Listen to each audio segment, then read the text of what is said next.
Bonjour à tous, je me réjouis de vous retrouver dans le podcast de la Voix de la Vente. Ce podcast qui va vous donner envie de mieux vendre en moins de 5 minutes. Aujourd'hui, je vous emmène à Disneyland Paris. Le fleuron de la chimie nationale pour lequel je travaille à l'époque, comme vendeur de commodités à destination de la nutrition animale, y réunit sa force commerciale européenne. Nous sommes au milieu des années 90. Le deuxième jour, nous recevons en guest star le patron de la BU phare, celle qui rapporte le plus de contributions au groupe. Bref, un cador. Depuis de nombreux mois, nous, les bouseux de terrain, nous avons constaté que les Chinois viennent nous chatouiller chez nos clients avec des prix hallucinants. En fait, on se fait tailler des véritables croupières. En même temps, comment un acheteur peut-il résister à des tarifs 2 fois moins chers que les produits européens, surtout quand son directeur de production lui confirme que ça fait la rue Michel. Pour info, à l'époque, notre marché s'organise parfaitement bien entre un Suisse, un Allemand et un Français. Alors au début, on nous a bien expliqué que ça allait passer, qu'il fallait juste faire le dos rond, le temps que nos grands pontes prennent les choses en main et règlent tout ça.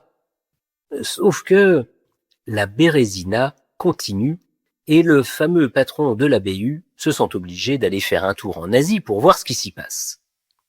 Et le voilà maintenant à Disneyland Paris, devant un parterre de commerciaux, à donner ses conclusions rassurantes. Elles tiennent en 3 points. 1. Les produits chinois que nous avons analysés sont de piètre qualité. Bon, ça on sait que c'est pas complètement vrai. 2. La technologie que les Chinois utilisent correspond à celle que nous utilisions il y a plusieurs décennies. Quand ils vont augmenter les volumes, les coûts vont s'envoler. Ouais. 3. Nous avons réussi à calculer que leur capacité de production avec le process utilisé ne leur permet de couvrir qu'un 10e du marché européen s'ils écoulent tout ici.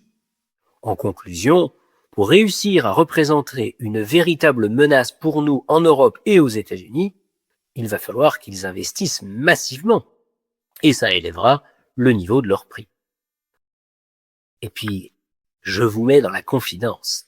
Les producteurs européens, dont nous, avons proposé aux 3 plus gros producteurs chinois des joint ventures. Ça nous permettra de prendre leur contrôle et on n'entendra plus jamais parler des Chinois en Europe. Ne vous inquiétez pas, les produits chinois ne constituent pas de menace à long terme. Bien sûr, tout ça ne tenait pas du tout la route. On a vu comment les Européens ont réussi à stopper les Chinois par la suite.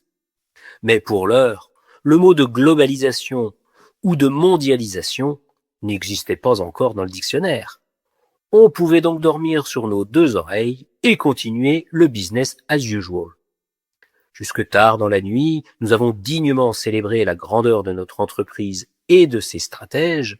Le champagne a coulé à flot. L'ambiance était à la fête. Alors personne n'a osé mentionner le fait que 5% du chiffre d'affaires mondial s'était retrouvé dans la poche des Chinois. Personne n'a non plus évoqué le fait que le maintien de business stratégique chez de gros clients européens ne pouvait se faire qu'à grands coups de remise.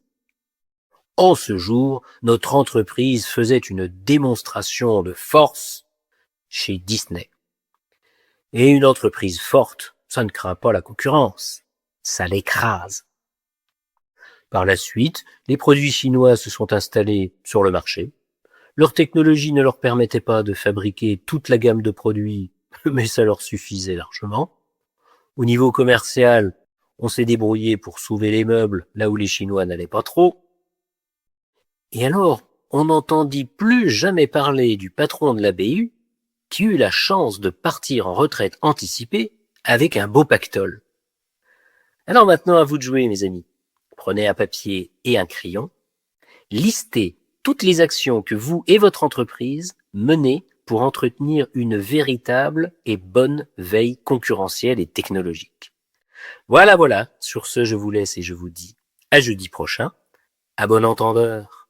Salut!